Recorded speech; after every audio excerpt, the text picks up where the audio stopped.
Ooh, messing around in my inventory. I mean, with my video.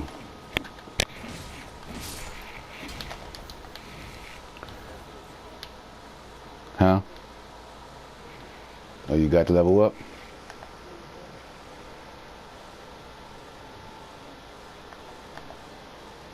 I got one. I can't use it on melee weapons.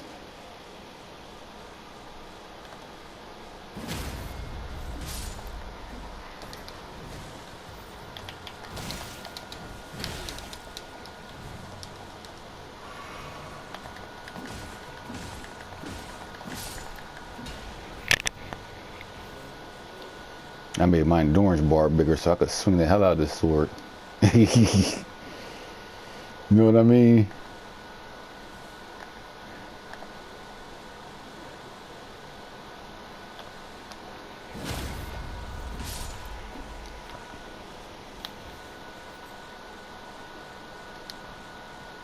Oh, I got a large worn shield. Let me see how big this shield is. Ooh, I could rock this.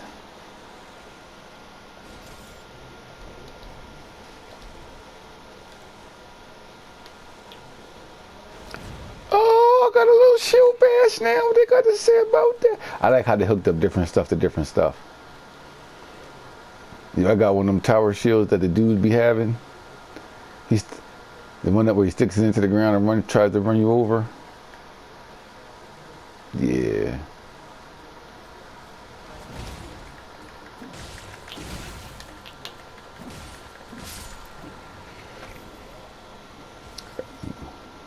I don't know how I'm going to do that, but yeah. First, let me watch the video. I don't think you think I know how to do that. Like, I don't know how to do it.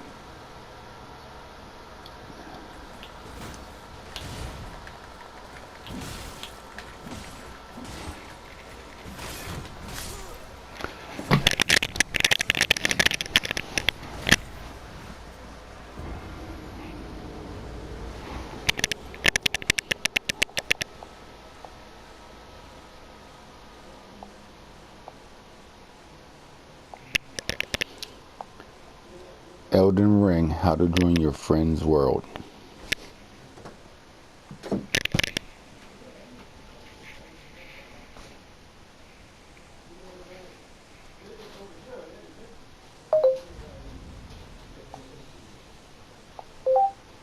Elden Ring, how to join your friend's world.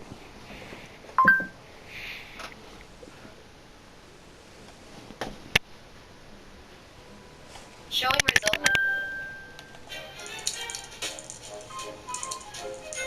No bee works harder than a worker bee. That's why when it comes to helping my queen, making honey, and organizing the hive, I use Chromebook to get all my jobs done. It's great because Chromebook works with Microsoft Office. You can use it on the web, no downloads needed. So if you're a busy bee like me, don't worry, because when it comes to being productive and getting work done, you can leave it to Chromebook.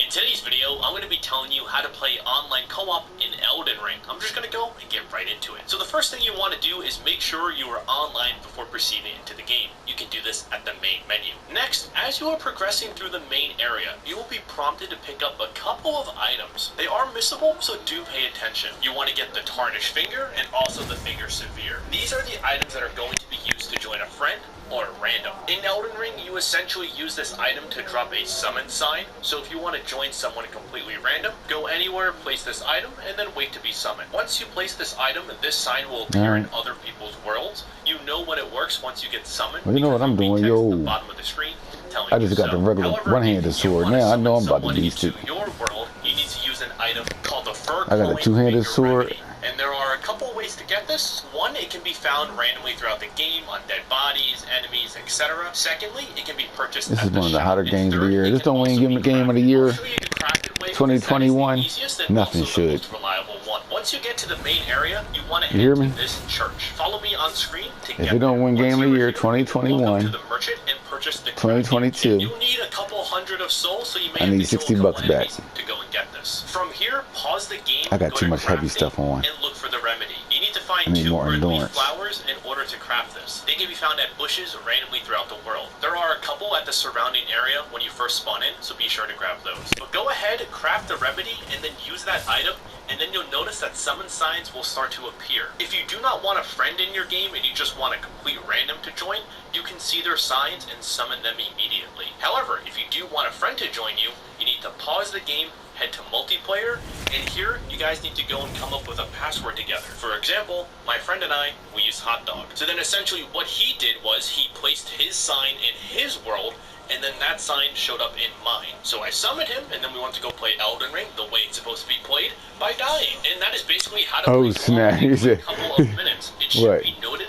that you can only You got do your this in shield? areas where the boss has not been defeated. You need to be near a boss area in order for this to happen. Also, you can be invaded once you use the remedy, so be wary of that. Additionally, every time someone dies, you defeat a boss, you will need to repeat the process over again. Oh, I know, snap. that's a From Software co-op. It's not fun, it's a little tedious, but hey, that's So a every soul time we game beat a for you. boss There's also in another co-op, item called the small golden we had to effigy rejoin that you each can other. get right outside of the tutorial area. You can place it at nearby just summoning run around the pools, world. but this is best used for joining randoms. If you want to join friends, use the summoning sign method that we did go over. But anyways, that is all that I have for you guys today. If you did enjoy, please like, subscribe, and that's everything that I have for you guys today. I'll be hosting a charity event on March 5th for St. Jude, so be sure to stop by and say hi. And with all that said, I'll see you later. Bye-bye.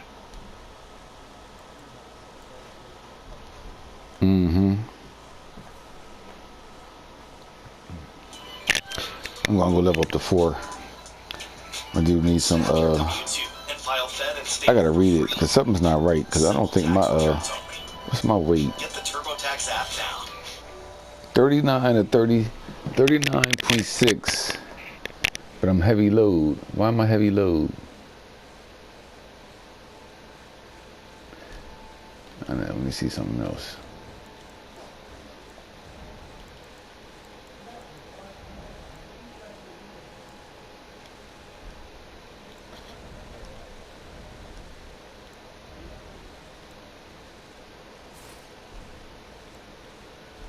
What's my stats say now? Heavy load, medium load. At its strongest is like watching a puzzle put another puzzle together. I couldn't roll. Story and the mystery of what's going on there. Pieced in. All right, let me go buy this crock pot stuff. Sentences. It's then all put to the wayside as the open world steps up in front of you and says, "Hey, dude, come over here. I want to show you something." Dead. Nah, just kidding. Come over here though. Dead. Then you find a path less taken and you think, "I get it. There's a little bit of exploration I need," and you find a bit of treasure in a flying bat thing. Dead. You don't need to push more. You can explore, scout out, range ahead, see what happens at night versus day, sneak up and test an enemy's strength, and then run if you actually have to. And most importantly, get on your horse and double jump yourself into glory. The pacing and the feel of Elden Ring will break the preconceptions for Dark Souls. Elden Ring's a massive attempt from the developer, From Software, to change the number of ingredients in the formula and still somehow come out with a game that has their normal game-winning recipe. And it absolutely works. Most of the time. Elden Ring wants to show you its grandeur right up in front. You open to this magnificent vista showing off the title's incredible draw distance right from the start. It's a painting come to life. This game tries to show you, consistently hint at something that's out there in the distance, calling your attention to hostility in every peak you explore, cavern you delve, and field that you're going to cross. But Dark Souls fans don't need to worry. Now, the game may be shooting for something a bit more golden and sunset and easy for people to leap into, but it still has its crazy pants on, and it's not that uncommon to head into a small outpost and face off against a normal-looking soldier, followed by 2 iron-faced automatons that fight like robots that haven't been greased in 2 years. Then you'll sneak down the ramparts of a decrepit castle when suddenly a falcon with blades on its legs throws a friggin' explosive barrel at your face like a Big Bird version of Donkey Kong. The battle animations themselves are excellent. You'll see ramshackle skeletons creeping down the side of a hill. You decide, I'm going to take them on, and suddenly they turn into magic bullets, just spinning their arms around with them twisting at the spine, while even others will hold you off with 4-armed arrow fire. The greatest part of the Dark Souls games, and stretching into Elden Ring, is that the mysterious can easily be partnered with the mundane. And there's just so many excellent animations here, like when you pull your bow back, and just when you think you're done, you get that one bit of stretch as the character widens themselves just a little, and you can actually hear the arms of the bow groan suddenly. And all this attention to detail causes people to play and pay more attention to what they're actually seeing. Every enemy pervades a creeping sense of mystery. The first time you see a particular creature in the world that looks like 12-ball magnets stuck together with a weird eye at the end, you can't tell if it's the world's dopiest looking bad guy or a trick of the game world to make you feel safe at that moment. All of the creatures, four-legged, two-legged, multi-legged, slithering, have these incredible move sets to them. Elusive smooth movement, below-waist high lunges from sick and fur-matted dogs with crooked spines. They're constantly trying to test you in packs and leaving behind your back. But it's also the sense of scale here. Plundering giants, either solitary, slowly just pondering around the game world, or their brethren that are locked into pack animal servitude by someone who drove a massive spike through their chest so they could pull a black-spoked wagon that has a tantalizing treasure chest in their storage. But you're consistently wondering, who the hell was big enough to do that to this thing? Even the day-night cycle has some impact on the game. Not that we can say is as big as some other titles, but you'll see different creatures come out, like when you see massive bats wake up and fly out of their roosts when night falls. But also, some story missions, and particular missions require particular time frames as well. There are a few games that stun me just like this. Forbidden West stunned me in the glory of its detail. Every single moment was something that you wanted to see and explore, and the difficulty of not getting... They're talking about this, but he's talking about how they compare. Now we see this game, a stark, more clinical contrast, something that maybe doesn't instantly wow you as you're riding your horse along, but at the same time has that desolate, grimy feel from the Dark Souls games that all of us know and love, and that only a few games have really stretched out of, including Sekiro and Bloodborne. And we see this replicated also on the characters' different movements for stabs, weapons of all kinds, smashing, slashing, stabbing. It really doesn't matter. The magic, everything has a weight to it. Purely awesome. But that weight does come with a little bit of a tech issue here, and they crop up first, regardless of the settings, and with the new NVIDIA drivers as well as the prior drivers, sometimes shadows are going to totally lose their mind, especially on the lower settings. They're clipped in some places, like the tree's only half there. Obviously, that's a sample issue, but it's something you should be aware of. Also, there is I ain't worrying about half a tree there. I'm worrying about half a monster be there. Even installed on an NVMe to mitigate any You know what I mean? issues that you would normally have. Performance with a 1080 Ti was okay. You get 1080p at 60 FPS with one or two of the settings lowered, but a 2080 Ti was hitting 1440 around 60 and above with most of those settings maxed. To get 4K, a 3080 saw a lot higher gains. I was actually surprised. Regardless of the hardware, though, sometimes the game, after coming out of a sacred site in particular, can get really stuttery. Also, prolonged play, there is an FPS loss that sort of gradually sneaks up on you. Whether that's a memory leak or something else, I'm not quite sure. Maybe it's just something that they're not removing as you fast travel. But we are talking 5+ hours in a sitting here for me, so that may not be a huge contingent of gamers who have that much time. Sadly, the game has no DLSS support, which is absolutely something I think everybody wants to see, as well as FSR for anybody who wants to use it there. While the minimum requires an i5 8400 and a GTX 1060 or an RX 6950, it would for sure deliver the game. This is a title, though, that sometimes does stress other parts of your hardware, including your memory as well as your storage device. And lastly, I want to point out on the PC, whenever fighting bosses, that was not an issue. It was only an issue in the overworld section. But I gotta tell you, it really did not impact the feeling of the game that much. It has a huge number of legacy-style Dark Souls and Bloodborne areas. They're Escher-like design, all from games that have their own style as well. Now, Bloodborne showed us heavy armor Victorian London seen through a Cthulhu filter. And then you have Sekiro as Far East fantasy, martial arts, and magical arts and myths that came alive. Elden Ring is high fantasy and a plague land, like a Larry Elmore painting, but angrier. It makes every moment and every pretty piece stand out even more. Inside a murky swamp filled with thick fog, you hear an enemy and you walk up on it, and it's a giant crawdad-looking dude with 8 pinchers. Do you struggle with Dark Souls combat? I don't too much, but I do struggle with getting YouTube to help me out, so if you get a chance, subscribe to the channel. The worst you can do is get some free videos. Let's talk about the audio.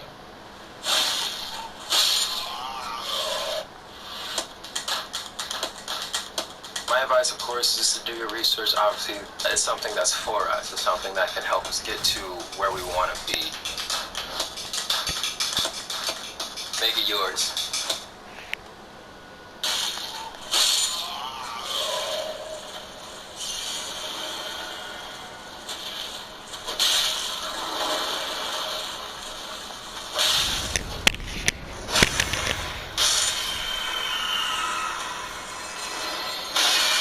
Almost enough to level up, I think. Rise now, ye tarnished, ye dead, who yet live. The call of long-lost grace speaks to us all.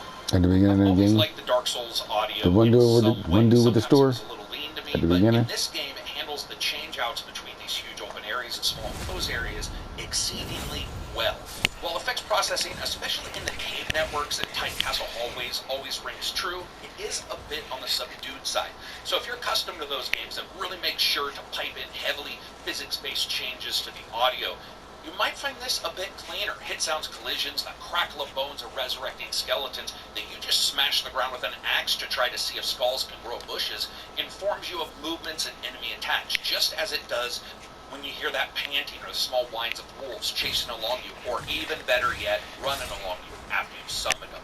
It's good audio. Magic spells cast by the player are also pretty good, but only the larger spells really hint at the chaos that you're going to see on the screen. Overall, I would say excellent environmental, clear weapons, combat effects, and a nice subsection of extra sounds and stingers that do keep the gamer informed. A bit more subdued than I expect, but still it nailed it. Music. You never really know what to expect in these kind of games, especially a game that does this kind of splitting of its gameplay, but I'm happy to report that the soundtrack is pretty awesome all the way around. Lonely dirges play out as you explore castle walls for secret entrances, and then these classical pieces and boss themes interchange as you're exploring. It's dire, it's dark, even exploring is this throbbing, deep, sinister undercurrent that usually plays, or something with woodwinds that make you feel a bit lonely the entire time they're playing. I like it. I think the beautiful places are mixed with some excellent music here. And additionally, voice. They speak. They talked in the other games, but most of them have had voice. It's just that I was surprised that even more so in this game, there's so much. I really like the voices pretty much all the way throughout the title. You aren't the most talkative of characters, but the game has more than the prior titles when it comes to NPCs and voice work, and your own station of operations you get later let you have at least a bit more of a back and forth with some of the characters. People you meet along the game world and the bosses reciting hymns in the wind after you kill them are awesome. It has this amazing natural feel to it that even the one or two of the more amateurish voiceovers don't put a dent in it. Special call out to the narrator in the main video. That guy goes absolutely nuts. And it just ramps up and ramps up and ramps up until it's just this crazy man. It has this amazing emotional feel to it. I think a lot of people assume the developers might have been a little crazy when they decided to go open world. Dark Souls starts out with a voiceover about the world. The shattering has occurred and a bunch of powerful enemies are looking or have got these bits. And there's this one solitary tarnished, and that's you, who also joins in the hunt for mysterious reasons. The Dark Souls games have always been about reworking and working across a tangled web of locations, unlocking shortcuts and corpse run spots as you take out your biggest strengths, you pit them against your greatest foe, which can sometimes be monsters in a level, or your own ego if you try to push it too far. Elden Ring hasn't changed. I need to find a smaller shield. Let's get into character creation first. Now first you choose a class. The first thing to know about Elden Ring is while the classes do adjust the starting way the game feels and plays I'm out, looking for it. there are no real restrictions on what you can do or use as long as you have the required Yeah, I attribute know. or skill and it's high enough. You can go bandit, hero, astrologer, prophet, samurai, prisoner, confessor, or wretch. While all of them have some adjustments to their stats from the start as well as their starting level and items, be aware that, again, because of how Elden Ring sort of plays, the wretch isn't required if you want to try everything. It's just a flat stat character versus the others that have some adjusted stats to fit, for example, rangers or magic, up close, defensive, all-out offensive, or a mixed wield character type. While all characters have hit points to track and focus points as well, be aware that special moves on the non-magic characters will also come from that specific pool, the focus pool, where the magic users using them all the time, the player characters that are more weapon-based just use them when they're pulling off their specials. Regardless of that, the game lets you allocate how many focus versus health potions you want to make whenever you sit down. So you can decide you want to skew for a lot of health potions if you're that kind of character, or a lot of magic potions if you are that kind of character. When it comes to the cosmetic options, I was actually quite impressed by all the different things you can do. Hey, if you want Pete Funkington Stubnose as your main character, or you skew on the side of handsome or beautiful characters, you can come close pretty much regardless. As far as makeup aging or de-aging, as well as hair choices and beard choices are all here, but be aware you can change this later in the game when you get to a specific spot. Then you're through the cutscene and you're in.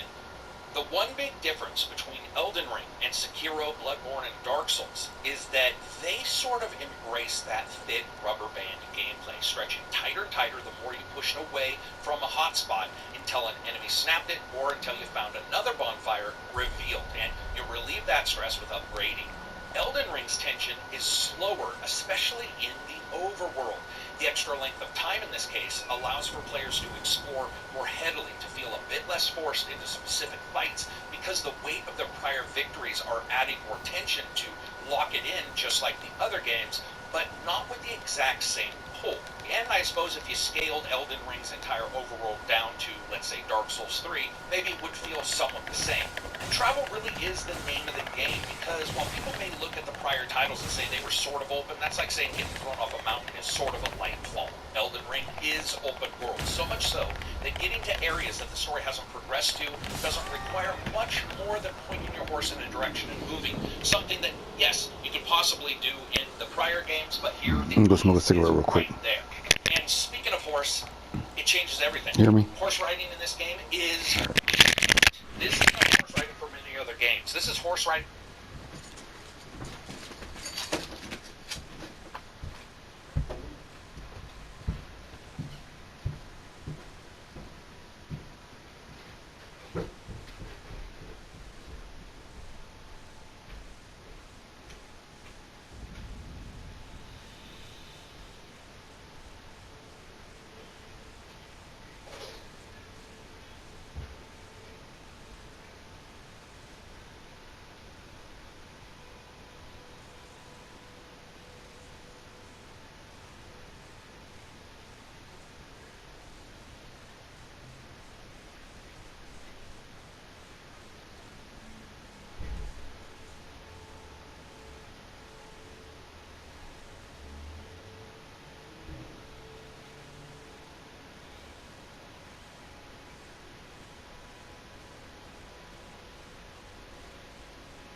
Yo. It's